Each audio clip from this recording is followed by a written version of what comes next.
Après cela, j'ai vu descendre du ciel un autre ange, ayant un grand pouvoir, et la terre fut illuminée de sa gloire.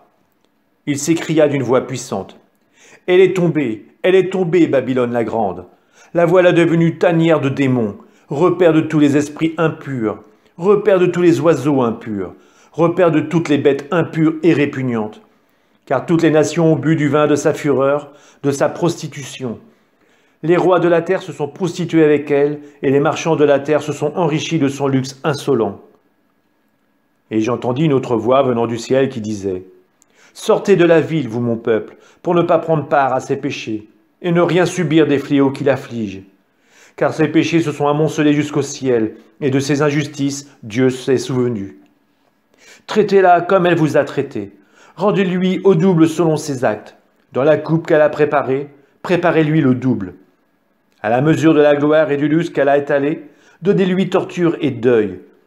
Car elle dit dans son cœur, « Je trône, je suis reine, je ne suis pas veuve, je ne verrai jamais le deuil. » C'est pourquoi des fléaux en un seul jour viendront sur elle, mort, deuil, famine, et elle sera brûlée au feu, car il est fort le Seigneur Dieu qui l'a jugée.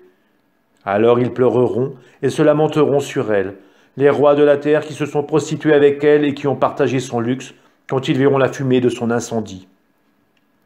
Ils se tiendront à distance par peur de ses tortures, et ils diront « Malheur, malheur, la grande ville Babylone, ville puissante, en 1 heure ton jugement est arrivé. » Et les marchands de la terre pleurent et prennent le deuil à cause d'elle, puisque personne n'achète plus leur cargaison. Cargaison d'or, d'argent, de pierres précieuses, et de perles, de lin fin, de pourpre, de soie et d'écarlate, toutes sortes de bois odorants, d'objets en ivoire, en bois très précieux, en bronze, en fer et en marbre, cannelle, épices, parfums, baumes et encens, vin, huile, fleurs de farine et blé, bestiaux et moutons, chevaux et chariots, esclaves et marchandises humaines. Les fruits mûrs de tes convoitises sont partis loin de toi. Tout ce qui était brillance et splendeur est perdu pour toi, et cela plus jamais ne se retrouvera. Les marchands qu'elle avait ainsi enrichis se tiendront à distance par peur de ses tortures, dans les pleurs et le deuil.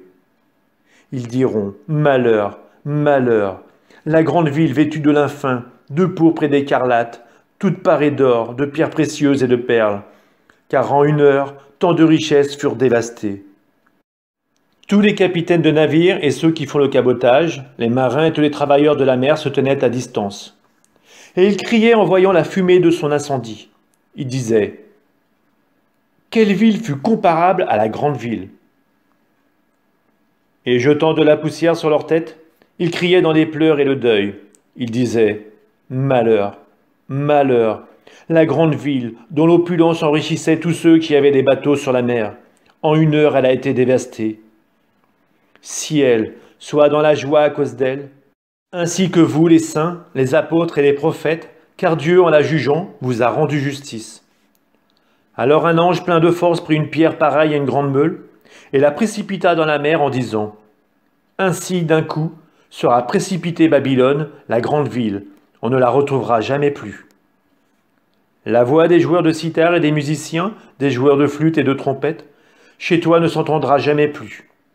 Aucun artisan d'aucun métier chez toi ne se retrouvera jamais plus. Et la voix de la meule chez toi ne s'entendra jamais plus. La lumière de la lampe chez toi ne brillera jamais plus. La voix du jeune époux et de son épouse chez toi ne s'entendra jamais plus. Pourtant, tes marchands étaient les magnats de la terre, et tes sortilèges égaraient toutes les nations. Mais c'est chez toi qu'on a trouvé le sang des prophètes et des saints, et tous ceux qui furent immolés sur la terre.